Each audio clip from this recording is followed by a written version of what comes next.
وسيئات أعمالنا من يهده الله فلا مضل له ومن يضلل فلا هادي له وأشهد أن لا إله إلا الله وحده لا شريك له وأشهد أن محمدًا عبده ورسوله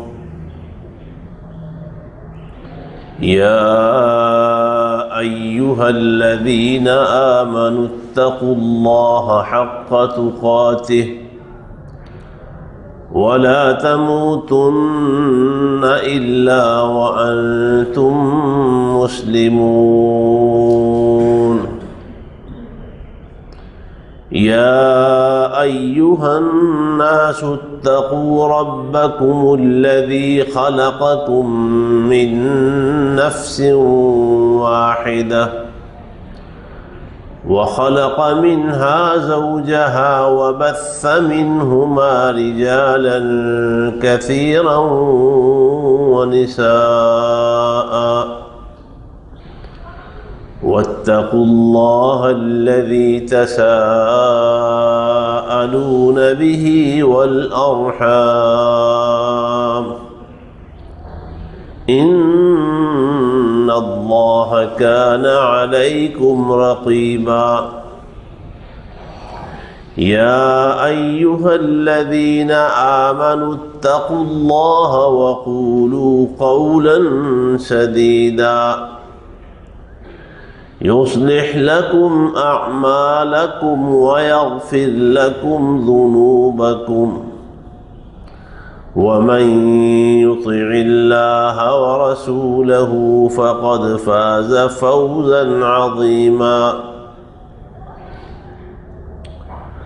اللهم صل على محمد وعلى آل محمد كما صليت على إبراهيم وعلى آل إبراهيم إنك حميد مجيد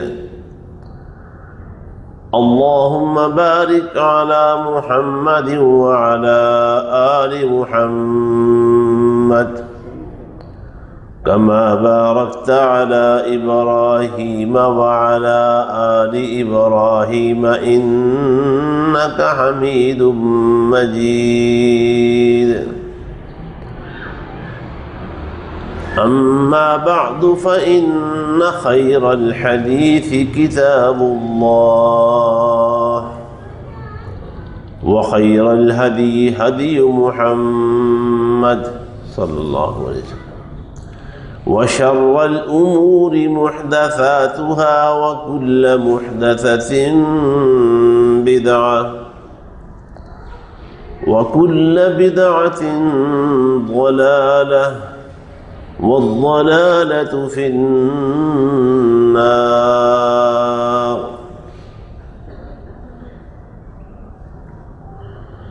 سبحانك لا علم لنا إلا ما علمتنا إنك أنت العليم الحكيم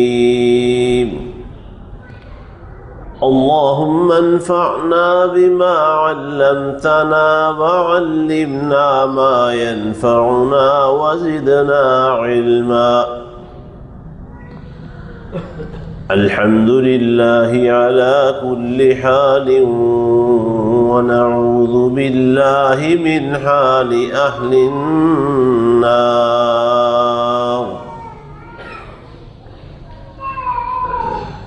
رب أعوذ بك من همزات الشياطين وأعوذ بك رب أن يحضرون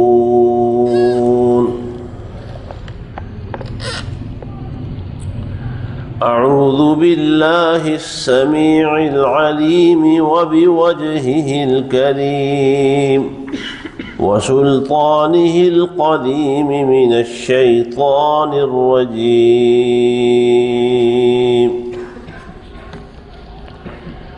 اتل ما أوحي إليك من الكتاب وأقم الصلاة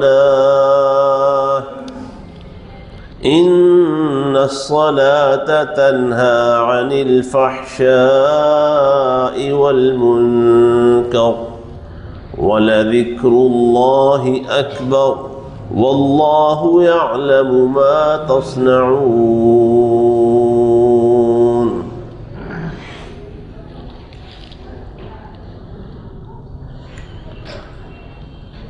اس کتاب میں سے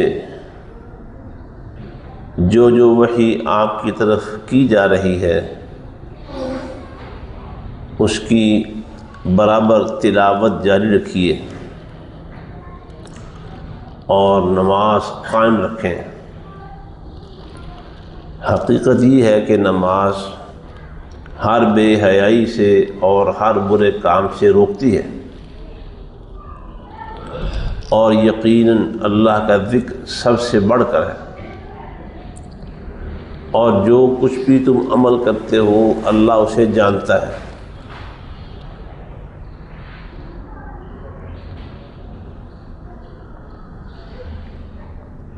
سورہ عنکبوت ہے اور 21ویں پارے کی پہلی آیت۔ اللہ تعالیٰ نے اس میں اپنے پیغمبر صلی اللہ علیہ وسلم کو 2 کاموں کا حکم دیا ہے۔ پہلا قرآن مجید کی تلاوت، اور دوسرا نماز قائم کرنا ہے۔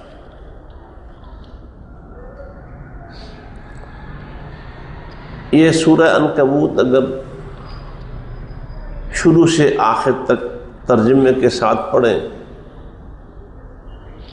تو پتہ چلتا ہے کہ جس وقت یہ سورت نازل ہوئی تھی اس وقت مسلمانوں کے حالات بڑے سنگین تھے، مشکلات چاروں طرف سے مسلمانوں کا گھیراؤ کیے ہوئے تھے۔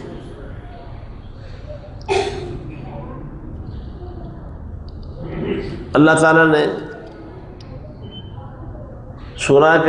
سورہ مبارکہ کے آغاز میں فرمایا کہ لوگ یہ سمجھتے ہیں کہ ایمان لانے سے، کلمہ پڑھنے سے کوئی مشکلات نہیں آئیں گی، حالات معمول کے رہیں گے اور زندگی اپنے طریقے سے گزرتی رہے گی۔ اللہ تعالیٰ نے یہ فرمایا کہ یہ لوگوں کی غلط فہمی ہے۔ وَلَقَدْ فَتَنَّا الَّذِينَ مِنْ قَبْلِهِمْ،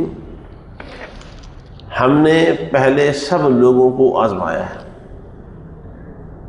ایمان لانے کے بعد، کلمہ پڑھ لینے کے بعد ہر امت کو، ہر جماعت کو، ہر انسانی گروہ کو ہم نے آزمائشوں سے گزارا ہے۔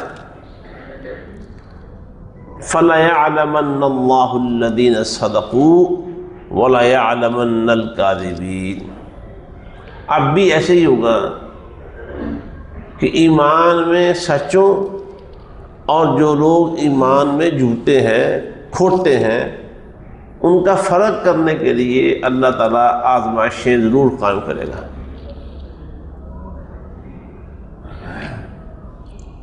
دوسرے رکوع سے اللہ تعالیٰ نے اس کی مثالیں بیان کرنا شروع کر دیا۔ سیدنا نوح علیہ السلام 50 کم 1000 سال تک اپنی قوم کو تبلیغ کرتے رہے،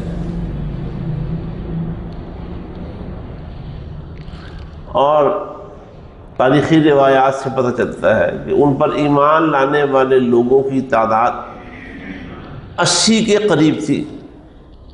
1-2 لوگ 80 سے کم ہوں گے یا زیادہ ہوں گے۔ آپ اس سے اندازہ کر سکتے ہیں کہ حالات کس قدر کٹھن اور کتنے مشکل تھے جن کا سامنا کرتے ہوئے سیدنا نوح علیہ السلام اللہ کا پیغام اپنی قوم کو پہنچاتے رہے، سیدنا ابراہیم علیہ السلام کا ذکر ہے، اور اللہ کی توحید کی خاطر، ایمان اور کلمہ طیبہ کی خاطر حضرت ابراہیم علیہ السلام نے وہ مشکلات دیکھی، ایسی آزمائشوں سے گزرے، اب ان کا تصور بھی ناممکن ہے۔ اور اس کے بعد حضرت لوط علیہ السلام کا ذکر بھی ہے، اور پارے کے آخر میں دیگر اقوام کا بھی ذکر ہے۔ سارے ایمان والے بڑی مشکلات سے اور بڑی بڑی مصیبتوں سے گزرتے رہے۔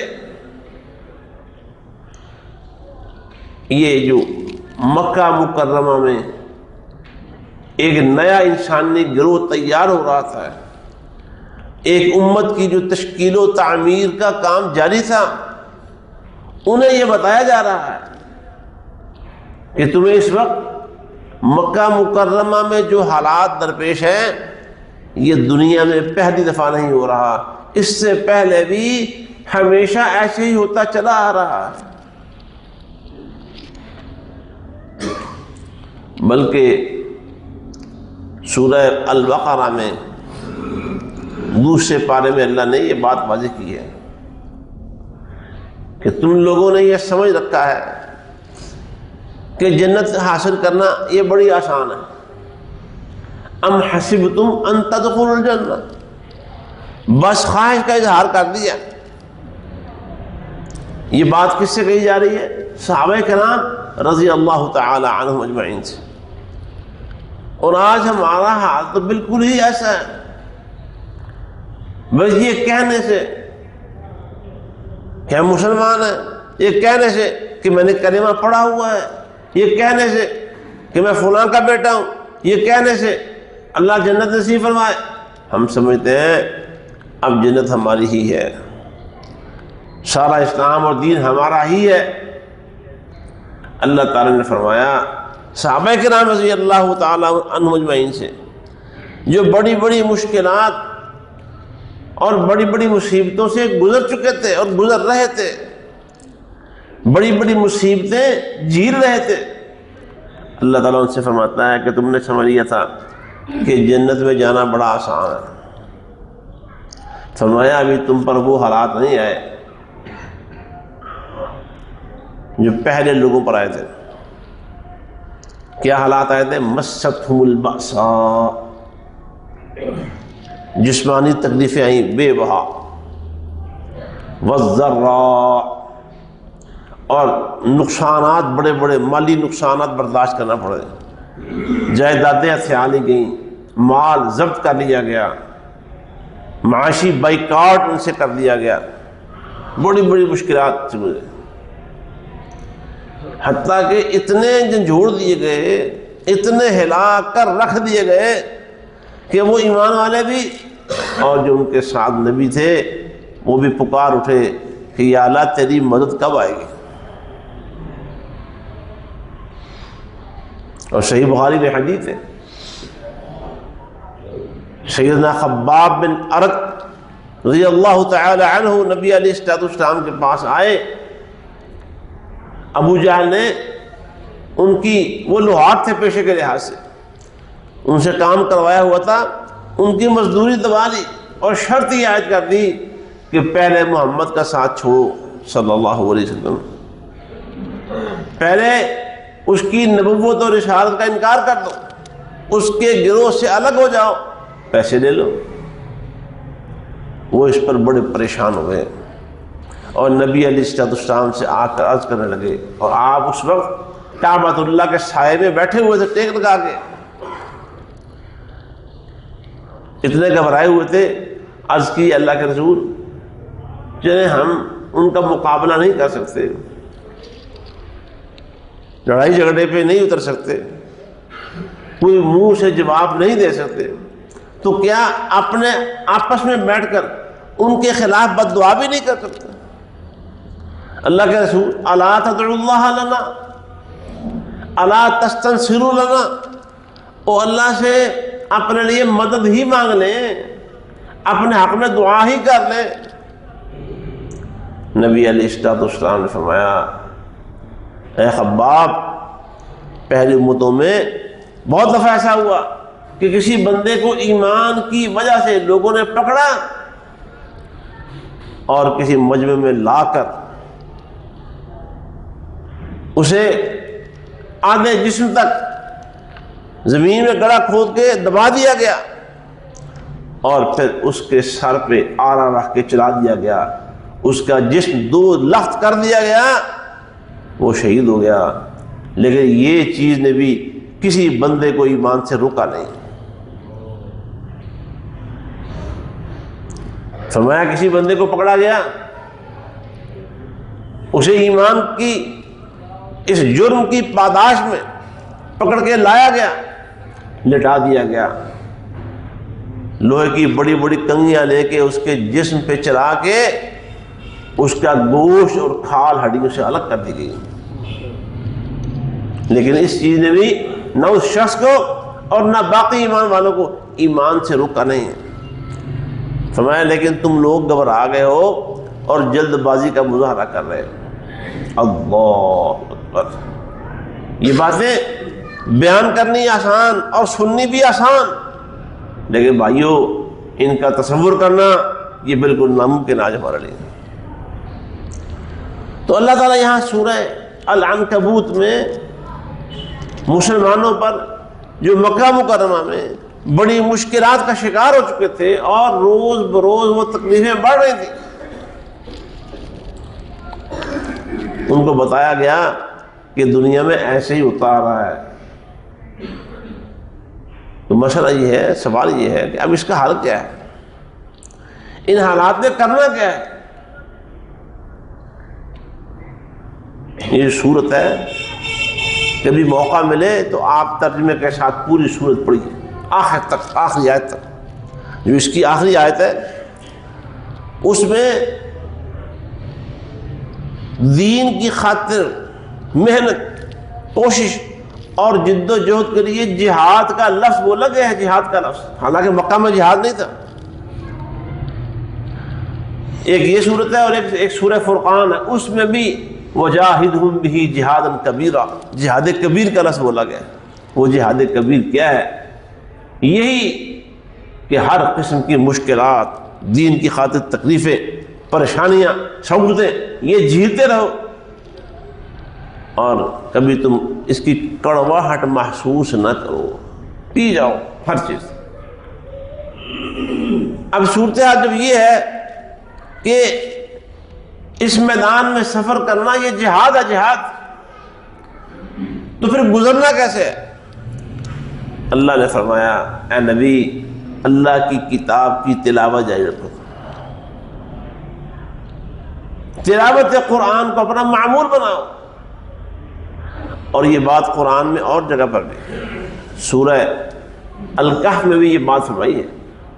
آپ جانتے ہیں کہ سورہ کہف میں وہ اصحاب کہف کا جو ذکر ہوا، وہ ایمان کی وجہ سے اس مشکل میں پڑ گئے، اس قسم کے حالات کا شکار ہوئے کہ انہیں اپنی آبادیاں، اپنے عہدے، اپنی سہولتیں، اپنے محلات، اپنی آسائشیں، اپنی سب کچھ چھوڑ کے گھروں سے نکلنا پڑا، ہجرت کر گئے خاموشی کے ساتھ۔ مسلمانوں کو بھی بتایا جا رہا ہے کہ تمہیں ان حالات سے سابقہ پڑ سکتا ہے، ایسے حالات تمہیں پیش آ سکتے ہیں اور آئیں گے، تو کرنا کیا ہے؟ اس میں سورہ کہف میں یہی بات سمجھیے، وَاتْلُ مَا أُوحِيَ إِلَيْكَ مِنْ کِتَابِ رَبِّكَ، اپنے رب کی وحی کی ہوئی کتاب کی تلاوت کرتے رہو، لا مبدل لکلماتہ، اللہ تعالیٰ نے تمہاری نصرت کے جو فیصلے کر رکھے ہیں ان فیصلوں کو کوئی تبدیل نہیں کر سکتا۔ اللہ کا وعدہ ہے اِنَّا لَنَنْصُرُ رُسُلَنَا وَالَّذِينَ آمَنُوا فِي الْحَيَاةِ الدُّنْيَا، یہ دنیاوی زندگانی میں ہمارا ہمیشہ سے اصول رہا ہے، ہمارا یہ قانون رہا ہے ہم نبیوں اور ان پر ایمان لانے والے سچے لوگوں کی مدد کرتے آئے. اور ایک جگہ فرمایا وَلَقَدْ سَبَقَتْ كَلِمَتُنَا لِعِبَادِنَا الْمُرْسَلِينَ إِنَّهُمْ لَهُمُ الْمَنْصُورُونَ وَإِنَّ جُنْدَنَا لَهُمُ الْغَالِبُونَ. یہ تو ہم نے پہلے دن سے فیصلہ کر رکھا ہے کہ جیت ہمارے رسولوں کی ہے. یہ رسول اور ان کے ساتھی کی ہمارا لشکر ہے اور ہم اپنے لشکر کو کبھی ہارنے نہیں دیں گے, ان کو کامیاب ٹھہرائیں گے. تو اس کے لیے کرنا کیا ہے؟ فرمایا اتلو ما اوحی الیک من الکتاب, اللہ کی کتاب کی تلاوت یہ آپ کا معمول ہونا چاہیے. اور ہم آپ یہ اللہ کے فضل و کرم سے علماء سنتے آ رہے ہیں, پڑھ رہے ہیں کہ نبی علیہ السلام کتنی لمبی لمبی تلاوت کیا کرتے تھے, کتنا لمبا لمبا قیام کرتے تھے. ایک ایک رکعت میں سورہ بقرہ, سورہ آل عمران, سورہ النساء اور اس سے مزید ایک ایک رکعت میں اتنا قرآن پڑھتے تھے. اور یہ بھی اللہ کے فضل و کرم سے آپ جانتے ہیں کہ رمضان میں جو معمولات تلاوت ہے وہ نبی علیہ السلام کے بھی بڑھ جاتے تھے. بس مسئلہ یہ ہے, آج دیکھیں دین کی خاطر نہیں, ویسے اپنی زندگی کو میں اور آپ دیکھیں کتنی مشکلات پیش آتی ہیں, کتنے مسائل بعض اوقات کھڑے ہو جاتے ہیں. بعض اوقات لوگوں رشتہ داروں کی طرف سے کسی نہ کسی وجہ سے مخالفتیں شروع ہو جاتی ہیں. بعض لوگوں کو دین کی خاطر بھی اپنے رشتہ داروں اور محلے داروں کی طرف سے مشکلات کا سامنا ہوتا ہے. مشکلات جس طرح کی وجہ لوگوں کے ہاں یہ بھی ہوتا ہے, کاروبار بڑا اچھا چل رہا تھا, اچانک حالات خراب ہو گئے. بچے بڑے اچھے پڑھ رہے تھے, اچانک بچے پڑھنے میں منہزم ہو گئے. کوئی کہتا ہے بچے پڑھتے ہیں, پڑھتے پڑھتے کہتے ہیں جی ہمیں یہ ہو گیا وہ ہو گیا. بچوں کے تعلیمی مسائل, بچوں کے رشتے ناطے, کاروبار اور کاروبار میں بندش وغیرہ, الغرض زندگی کے بڑے مسائل. اور ہم کیا کرتے ہیں؟ بھاگتے ہیں کسی عامل کے پاس, کسی حسابی کتابی کے پاس, حساب لگا کے چیک کر کے بتائیں کہ مسئلہ کیا ہے. لیکن اللہ سبحانہ و تعالیٰ نے ساری مشکلات, ساری پریشانیاں, ساری مصیبتیں ان کا حل یہ بتایا ہے, اللہ کی کتاب کی تلاوت زیادہ کرو. یہ ہمارا معمول ہونا چاہیے. آج ہم سمجھتے ہیں کہ ہماری مصروفیات چونکہ بہت زیادہ ہیں, کام بڑے ہیں, سر کھجانے کا ٹائم نہیں ہے, روٹی بھی ڈھابے سے کھانے کا وقت نہیں ملتا, آرام سکون سے نیند بھی میسر نہیں ہے, تو قرآن کی تلاوت کون کرے گا اطمینان سے بیٹھ کے؟ وہ حافظ محمد یحییٰ صاحب عزیز بیر محمدی رحمہ اللہ کو گاؤں کے کسی چودھری نے بات کہی تھی, حافظ صاحب آپ ہمیں کہتے ہیں کہ مسجد میں جا کے نماز پڑھیں, ہمارے پاس تو مرنے کا ٹائم بھی نہیں ہے. آج لوگ سمجھتے ہیں کہ قرآن پڑھنے کا ٹائم کس کے پاس, کام ہی بڑے ہیں, ذمہ داریاں بڑی ہیں, زندگی کی مہمیں بہت زیادہ ہیں. اور میرے دوستو, اگر ساری مہموں میں کامیاب ٹھہرنا چاہتے ہیں تو قرآن کو اپنا اوڑھنا اور بچھونا بنا دیں, قرآن کی تلاوت بڑھا دیں. اور میں اور آپ اللہ تعالیٰ کے فضل و کرم سے ہمارا خیال ہے کہ انشاءاللہ خوش نصیبوں میں ہے, اللہ نے زندگی میں پھر ہمیں رمضان نصیب فرما دیا. اس رمضان سے اپنے معمولات کو تھوڑا سیٹ کر لیں, ٹھیک کر لیں, اور پھر ٹھیک کیے رکھیں. قرآن زیادہ پڑھنے کی عادت ڈالیں. میں پہلے بھی عرض کر چکا ہوں, امام مالک بن انس رحمہ اللہ تعالی, امام دار الہجرہ, مدینے کے امام, ان کا جو مسند درس تھی نا ان کی, جس میں درس حدیث دیا کرتے تھے, وہ کبھی سارا دن رکتی نہیں تھی، ہر نماز کے بعد بیٹھ جاتے، شاگرد آتے انہیں حدیث پڑھایا کرتے تھے، اور شاگرد بھی وہ کچی پکی والے نہیں ہوتے تھے، جو اپنے اپنے علاقے میں بڑے بڑے علماء اور مشائخ کراتے تھے، وہ امام الدار الہجرہ کے پاس مدینے آ کے اپنی حدیث کی شرط عالی اور اونچی کرنے کے لیے ان سے سبق پڑھا کرتے تھے، وہ ان کو پڑھاتے رہتے تھے۔ لیکن جب رمضان آتا تو سارے صحیفے کتابیں بند کر دیتے، ایک سائڈ پہ رکھ دیتے، لوگوں سے میل ملاقات بھی کم کر دیتے اور قرآن ہی پڑھتے۔ جب بھی ان کو کوئی دیکھتا رمضان میں آئے قرآن پڑھ رہے ہیں۔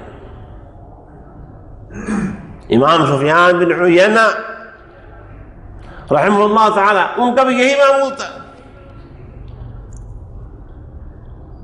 امام بخاری رحمۃ اللہ علیہ،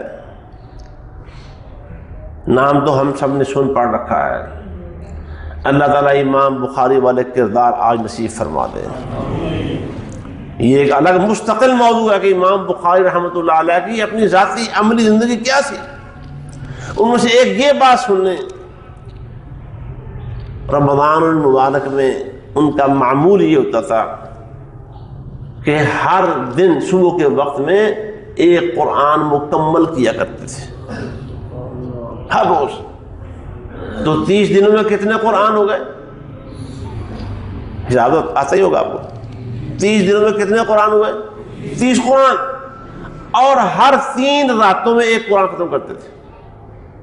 ہر 3 راتوں میں، رات کو بھی قیام کرتے، تراویح وغیرہ پڑھنے پڑھانے کے بعد وہ پھر کھڑے ہو جاتے، ذاتی طور پر قیام اللیل کرتے، اور ہر 3 راتوں میں، یعنی روزانہ 10 پارے پڑھتے، ہر 3 رات میں قرآن مکمل کرتے تھے۔ تو اس طرح ان کے 40 قرآن رمضان المبارک میں ہوا کرتے تھے۔ میں جو باتیں یہ چند ایک واقعات عرض کروں گا بھائیو، یہ صرف یہ مجھے پتہ ہے کہ ہم اتنے جوگے نہیں ہیں کہ ہم اتنا لمبا قرآن پڑھ سکتے ہوں، لیکن ان باتوں کے بیان کرنے کا مقصد کیا ہے؟ کچھ نصیحت حاصل کریں اور کچھ اپنے معمولات کو بہتر بنائیں، اور باقی کاموں سے، مصروفیات سے وقت نکالیں اور قرآن زیادہ پڑھنے والے بن جائیں۔ امام شافعی رحمہ اللہ کے بارے میں پہلے بھی عرض کر چکا ہوں کہ ان کا معمول تھا روزانہ کا کہ وہ ہر دن کا ایک قرآن ہوتا تھا، رات کا ایک الگ قرآن ہوتا تھا، اور اس طرح رمضان میں وہ 60 مرتبہ قرآن مکمل کیا کرتے تھے۔ یہ چند مثالیں صرف اپنی اور آپ کی نصیحت کے لیے، اور وہ حضرت عثمان بن عفان رضی اللہ تعالیٰ عنہ کا تذکرہ تو آپ نے سن رکھا ہے۔ قرآن سے کتنا پیار تھا ان کا، قرآن سے کتنی محبت تھی۔ تلاوت، اگر ان کی تلاوت قرآن کے معمولات دیکھیں تو سمجھ نہیں آتی کہ وہ اتنی بڑی خلافت کیسے چلا رہے تھے، اور اگر خلافت اسلامیہ میں ان کی خدمات دیکھیں تو یہ سمجھ نہیں آتا کہ وہ تلاوت قرآن کیسے کر لیتے تھے۔ اور بھائیو، اصل بات جو سمجھ میں آنے والی ہے وہ یہ کہ تلاوت قرآن کی وجہ سے اللہ تعالیٰ نے ان کو وہ برکات نصیب فرمائی کہ پوری دنیا پہ چھا گئے تھے۔ وہ جو بات جہاں سے ہم نے شروع کی تھی، یہ جو مدینہ مکہ مکرمہ میں جو دعوت اسلامی کا کام جاری تھا نبی علیہ السلام کے زمانے میں، جو خطرات، جو پریشانیاں، جو مصیبتیں مکے کو گھیرے ہوئے تھیں، اللہ تعالیٰ نے فرمایا کہ ان کا حال یہ ہے، اللہ کی کتاب کی تلاوت زیادہ کرو۔ اور یہ سبق نبی علیہ السلام کی زندگی سے صحابہ کرام نے سمجھ لیا تھا، اور حضرت عثمان نے بھی سمجھ لیا تھا رضی اللہ تعالیٰ عنہ نے۔ بڑی فتنے، وہ بلوائی حملہ آور ان کے گھر کو گھیرے ہوئے ہیں، اور پتہ ہے کیا حالات تھے؟ 50 دن تک سیدنا عثمان بن عفان رضی اللہ تعالیٰ عنہ کے گھر میں باہر سے کوئی چیز کھانے پینے والی داخل نہیں ہوتی۔ 50 دن۔ ہم ایک دن کا روزہ رکھتے ہیں، گرمی کی شدت بھی ہو، شام کو بے بلا اٹھتے ہیں۔ حضرت عثمان کا روزہ کتنا لمبا ہوا؟ 50 دن۔ 50 دن روزہ رکھا ہوا ہے، کوئی چیز کھانے پینے کی ان کے منہ سے ان کے پیٹ میں داخل نہیں ہوئی، اور اس دوران وہ کیا کرتے رہے؟ مسلسل اپنے گھر میں قرآن پڑھتے رہے، اور بالآخر قرآن پڑھتے پڑھتے انہوں نے جامع شہادت نوش کیا، اور ان کے خون کے قطرے قرآن کے اوراق پر گرے، اور وہ آیت جو فَسَيَكْفِيكَهُمُ اللَّهُ، اللہ تعالیٰ تمہیں ان کے مقابلے میں کافی ہو جائے گا، اس آیت پر ان کے خون کے قطرے گرے اور وہ شہید ہو گئے۔ اور وہ قرآن آج تک دنیا میں اس زمین پہ اللہ تعالیٰ نے محفوظ رکھا ہوا ہے۔ تو یہ قرآن کوئی معمولی چیز نہیں ہے، یہ اللہ کا کلام ہے بھائیو، اللہ کا کلام۔ اس کے معجزات کسی زمانے میں ختم اور بند نہیں ہو سکتے۔ اس لیے میں اپنے آپ کو یہ بات کہتا ہوں، اور آپ سے بھی نصیحت، آج کے جمعے کی یہ نصیحت اور سبق اپنے دلوں میں جمع کر کے داخل کر کے جائیں۔ ہم نے اپنا تعلق قرآن کے ساتھ مضبوط کرنا ہے، اور اصل میں قرآن سے تعلق مضبوط ہونے کا مطلب یہ ہے کہ وہ صاحب قرآن ہے اللہ سبحانہ و تعالیٰ، اس کے ساتھ تعلق مضبوط ہو جاتا ہے۔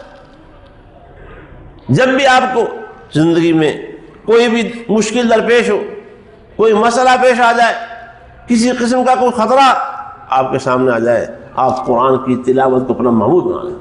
کوئی بھی کاروبار بند ہو گیا، بچوں کی تعلیم کا مسئلہ بن گیا، قرضے چڑھ گئے ہیں، رشتے نہیں ہو رہے بچوں کے، فلاں کام نہیں ہو رہا، فلاں معاملہ نہیں چل رہا، بھائی اس کے لیے کوئی دم، کوئی حسابیہ کتابیہ سب کو چھوڑے، اللہ سبحانہ و تعالیٰ کی طرف رجوع کرے قرآن کی تلاوت کے ساتھ۔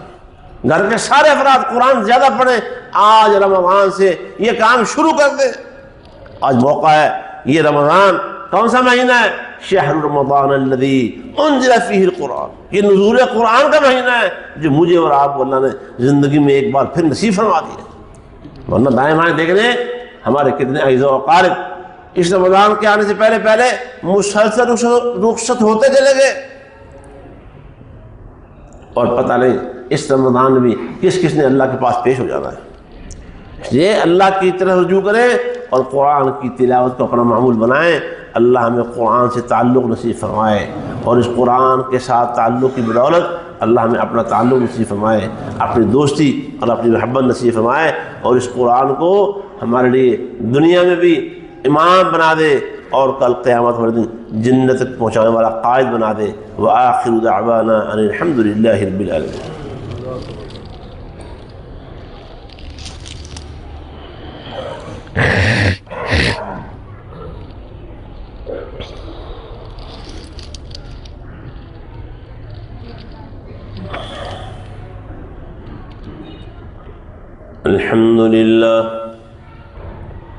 الحمد لله نحمده ونستعينه ونستغفره ونعوذ بالله من شرور أنفسنا وسيئات أعمالنا، من يهده الله فلا مضل له۔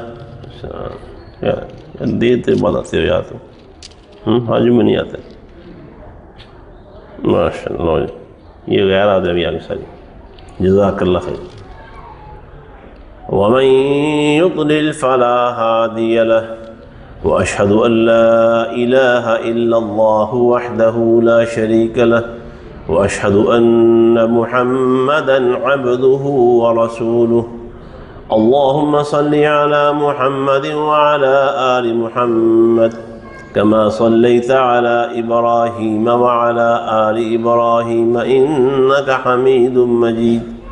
اللهم بارك على محمد وعلى آل محمد كما باركت على إبراهيم وعلى آل إبراهيم إنك حميد مجيد۔ امام حافظ ابن قیم رحمہ اللہ نے زاد المعاد میں لکھا ہے کہ یہ جو روزہ ہے نا، جس وقت بھوک اور پیاس سے انسان گزرتا ہے، تو یہ روزہ یہ یاد کرواتا ہے کہ جو سال بعد بہت سارے لوگ ایسے ہیں جن کو کھانے پینے کی سہولتیں پوری طرح میسر نہیں آتی، تو وہ اسی تکلیف اور کرب سے گزر رہے ہوتے ہیں جو آج روزے کی وجہ سے تمہیں محسوس ہو رہی ہے. ان کو یاد رکھنا چاہیے. اس لیے ہمیں روزے کے اس سبق کو کبھی فراموش نہیں کرنا چاہیے. اپنے دائیں بائیں ہمیشہ نظر رکھا کریں. اپنے محلے میں، اپنے دیگر حلقے میں، اپنے رشتہ داروں میں اگر اس طرح کے لوگ ہوں تو ان کا خیال رکھ کے زندگی گزاریں. بے عشی کی زندگی نہیں، آنکھیں کھول کے بیدار رہ کے زندگی گزاریں. ان کو ہمیشہ یاد رکھا کریں.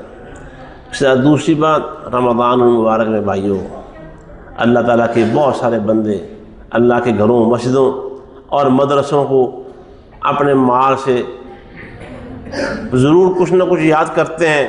بھی ہمارا یہ ادارہ تفسیر کا یہ بالکل موقع نہیں. صرف یہ عرض کر دوں کہ لاکھوں روپیہ ماہانہ خرچ ہے، لاکھوں روپے. آپ سب لوگوں کو میں صرف دیکھیں، جو ادارے میں کام کرنے والے لوگ ہیں، جس میں میں بھی ہوں، ہمارے ساتھی ہیں، اساتذہ ہیں، اور اساتذہ میں ایک استاد کوئی، اور ایک نہیں ہے، ویسے زیادہ ہے. میں مثال دے رہا ہوں، 25,000 روپے تنخواہ کے ساتھ کام کر رہا ہے. 24 گھنٹے یہاں کام کرتا ہے. 25,000 روپے. اور گورنمنٹ نے ایک مزدور کی ماہانہ تنخواہ کم از کم کتنی رکھی ہوئی ہے جی؟ 40,000 روپے. مزدور، عام مزدور، یہ مدرس جو مربی ہے، بچے کی دنیا اور آخرت کو سنبھالنے کا کام کر رہا ہے، وہ ہمارے پاس ایسے اساتذہ ہیں جو 25,000 روپے تنخواہ لے رہے ہیں. اور اس میں دیکھیں، یہ کام کرتے کرتے ہم سب لوگ اللہ کے پاس چلے جائیں گے. دنیا میں ہم نے ہمیشہ نہیں رہنا. تو کیا خیال ہے، اگر 25,000 کی جگہ پہ 50,000 ملنے لگ جائے تو زندگی ہمیشہ کے لیے لکھ دی جائے گی. زندگی اتنی ہی رہنی ہے جتنی اللہ رکھے. مسئلہ سوال صرف آپ کی ذمہ داری کا ہے کہ آپ اس میں کیا ذمہ داری ادا کر رہے ہیں، کیا کردار ادا کر رہے ہیں. یہ بھائیوں میں صرف آپ کے سامنے رکھا ہے. سوچیں اس بات کو، گہرائی میں جا کے سوچا کریں کہ ان اداروں میں، یہ آپ اس ادارے کے ساتھ، میں تو آپ کو اس ادارے کا حصہ سمجھتا ہوں اللہ کے فضل سے، اور دعا بھی کرتا ہوں کہ مجھے اور آپ کو اللہ اس ادارے کا مستقل حصہ، اس کا ساتھی اور اس کا خادم بنا دے. میرے بھائیوں، ذرا اپنے ایمان کو جنبش دیں اور اندر جھانک کے دیکھیں کہ کیا میرا کردار جو میں ادا کر رہا ہوں یہی ہونا چاہیے. سارے سوچیں، میں بھی سوچوں کیا ہمارا کردار یہی ہونا چاہیے. اور بھائیوں، چھوڑیں مدرسے کو، اساتذہ کی ضروریات کو چھوڑیں. دیکھیں یہ کہ میں اللہ سے جنت کیسے حاصل کر سکتا ہوں، میں اللہ کی جہنم سے بچ کیسے سکتا ہوں. یہ سوچیں.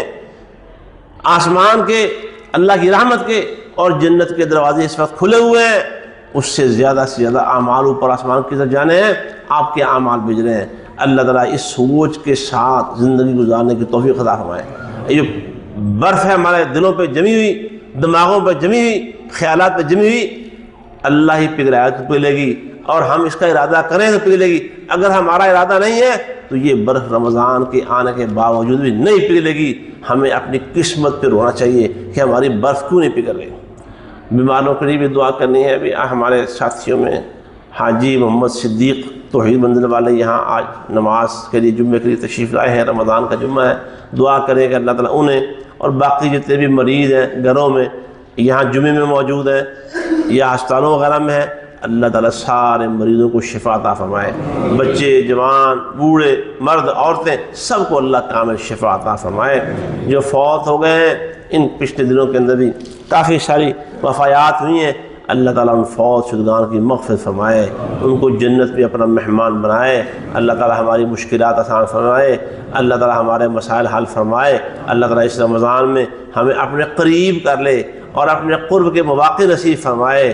اللہ تعالیٰ ہم سے راضی ہو جائے. اللہ تعالیٰ ہماری توبہ قبول فرمائے. اللہ تعالیٰ ہمارے گناہ معاف فرمائے. اللہ ہمارے ملک پاکستان پر رحم و کرم فرمائے. اللہ اس کے دشمنوں کو تباہ و برباد فرمائے. ہمارے ملک کی حفاظت فرمائے.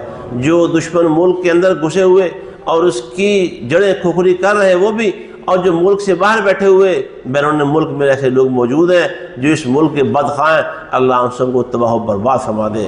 اللہ ان کو ملیہ میٹ کر دے. اور جو لا الہ الا اللہ محمد رسول اللہ کے سچے محب خالص، اللہ تعالیٰ ان لوگوں کو اس ملک کی خدمت کرنے والا بنائے. سبحان ربک رب العزت عما یصفون وسلام علی المرسلین والحمد للہ رب